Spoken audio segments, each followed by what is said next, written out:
Mark just got the raise he spent 18 months working toward. He's 24 years old.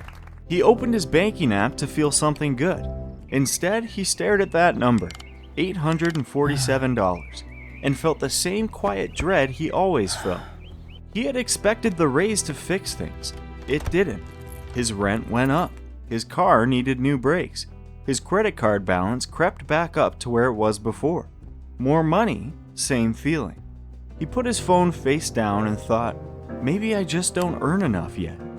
Look at what 20 years did to these two versions of the same man. On the left, Timeline A Mark earns $120,000. His apartment became a house. His house became a bigger house. His debt grew right alongside his income. He is one bad month away from disaster. On the right, Timeline B Mark earns $60,000, half the salary, but his investment account just crossed $1 million. He is calm. He has options. He is free. The difference was not the paycheck. It was never the paycheck. Here is the brutal truth nobody ever says directly. A low income makes building wealth harder. Not impossible. Harder. The margin is smaller. The mistakes cost more. There is no safety net catching you when you slip. But harder is not the same as hopeless. And the people who figured that out, quietly, without fanfare, built something real anyway. That is what we are tracking today. It was the system. And the exact moment that system was built, or wasn't, happened at age 26. That decision is what we are going to track today. The great lie, the income mirage. The lie sounds completely reasonable. When I earn more, I will save more. Almost everyone believes it. Mark in Timeline A believed it completely. Watch what actually happened. At 26, Mark gets promoted. His salary jumps from $40,000 to $55,000. He feels genuine relief. He thinks the corner has been turned. But his lifestyle adjusts automatically. He moves out of a shared apartment into his own one-bedroom. He gets a newer car with a $400 monthly payment. He upgrades his phone plan. He starts getting delivery instead of cooking. None of these decisions feel irresponsible. Each one feels earned. The Bureau of Labor Statistics tracks this pattern across millions of households. As income rises, spending rises to match it almost immediately.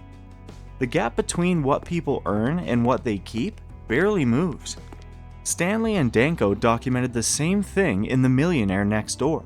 The people who quietly built real wealth were rarely the highest earners in their neighborhoods. They were the people whose neighbors had no idea how much they actually had. Because wealth accumulation is invisible. It doesn't look like anything from the outside. Mark in Timeline A looked successful. His net worth was near zero. By 30, his income is $70,000. His bills are larger.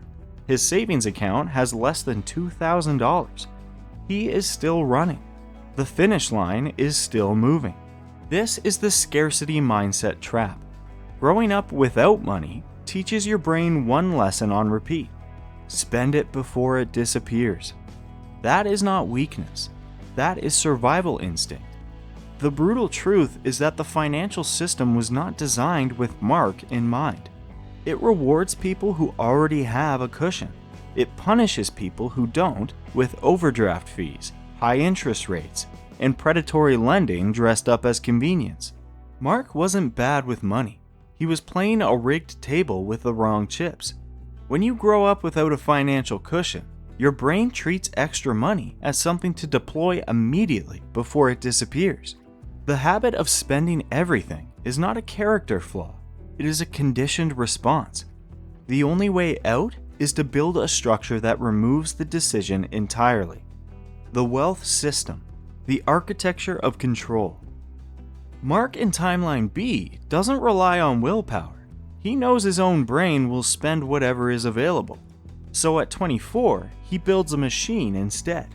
Here is the exact framework he runs. Step 1. Pay yourself first. The moment his paycheck hits, 10% moves automatically into a separate investment account before he pays rent, before he buys groceries, before he sees it. He cannot spend what isn't there. That first automatic transfer was $40. Not life-changing, not even close. But Mark sat at his kitchen table that night and felt something unfamiliar. Like he had finally done one thing that was for the future him instead of against him. The brutal truth is that $40 won't save you, but the habit of protecting $40, that will. Step 2. Track every dollar. Mark uses a conscious spending plan, a concept Ramit Sethi has written about extensively, where every dollar is assigned a job before the month begins. Not a punishment budget, a plan with room for fun built in deliberately. He knows exactly where his money goes. That awareness alone stops dozens of invisible leaks. Step 3. Build the shield. He keeps a separate cash buffer for emergencies only. It is not touched for anything that is not a genuine crisis. This single habit ends the credit card cycle entirely. Step 4. Capture the match. He signs up for his employer's retirement plan to get the full company match. Skipping this is the equivalent of refusing part of his salary. He takes every dollar his employer will give him. Step 5. Build additional income streams. Mark does not wait for promotion cycles to grow his income. He spends 2 evenings a week building a small skill-based side income, freelance work in his field. He does not spend this money. All of it goes directly into his investment account. Step 6. Cap lifestyle inflation. Every time he gets a raise, half goes into investments automatically. The other half can go toward his life. He upgrades slowly, deliberately, and only when he has proven he can absorb the cost. Mark still goes out with friends. He still takes weekend trips. He just stopped letting money leak out of invisible holes in his life. And by doing this at 24, he set off a process that would take 20 years to fully reveal itself, but would change everything. The power of ownership, from consumer to asset holder. There are 2 ways to interact with money. Most people only ever learn one. The consumer mindset asks, what can I buy with this? The object gets purchased, it starts losing value the moment it leaves the store. The wealth mindset asks, what can I own with this? Instead of buying the expensive coffee machine, Mark buys shares in a fund that owns the companies making the machines. His money enters a system that works for him without his involvement. Mark understood something early that most people only figure out in their 40s. Every time you buy a consumer product, you are quietly funding someone else's wealth. Every time you buy an index fund, you are funding your own. Most people at this point say, I literally have nothing left after rent and groceries. This is where behavioral economics research delivers a hard truth.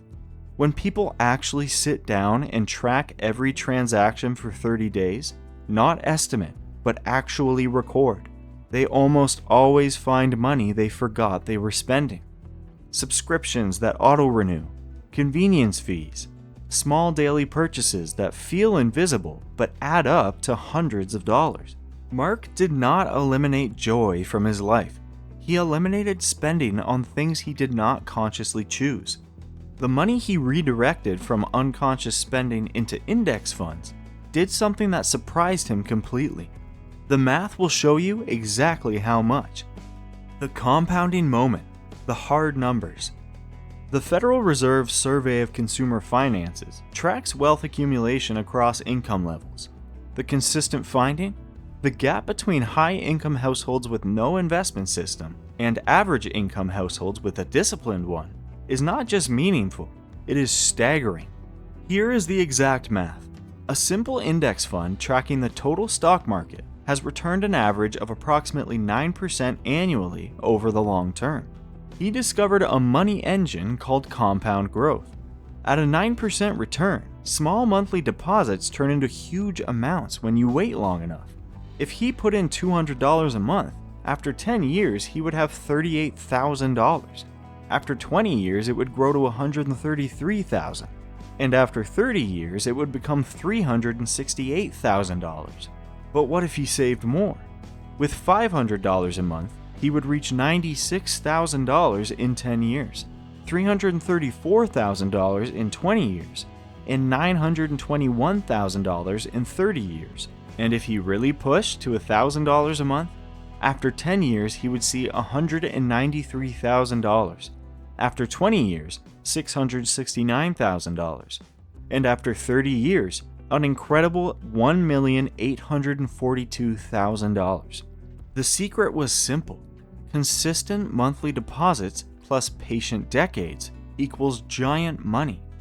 He understood. Look at that last column. The worker contributed $360,000 of their own money over 30 years. The market created an additional $1.4 million on top of that, without the worker doing anything except leaving the system alone. This is where timeline A Mark always collapsed. He would look at his small balance after 3 years and feel nothing happening. He would think about the vacation he was passing up, the car upgrade his colleagues had, the apartment he could afford if he just stopped investing for a few months. He would pull out. Timeline B Mark understood that the first 10 years feel like pushing a boulder uphill. His friends were buying things, nice things, weekends away, new furniture, cars that turned heads. Mark drove a 7-year-old sedan and ate lunch at his desk most days. He wasn't miserable, but he wasn't Instagram worthy either. The brutal truth about building wealth on a low income is that the early years are invisible. Nobody claps for you. Nobody can even see what you're doing. You just keep going anyway. Nothing seems to move. But past the 15-year mark, the math reverses. The boulder crests the hill. It starts pulling him. At that point, his money generates more in annual returns than he contributes manually. The machine runs on its own weight. The identity shift, becoming a builder. The numbers matter, but the deeper transformation happening inside Mark is what makes the numbers permanent. At each milestone, something shifts in how he sees himself. The $10,000 milestone. Mark called his mother that weekend. She had worked 2 jobs most of his childhood, never had an emergency fund. Every crisis became a debt.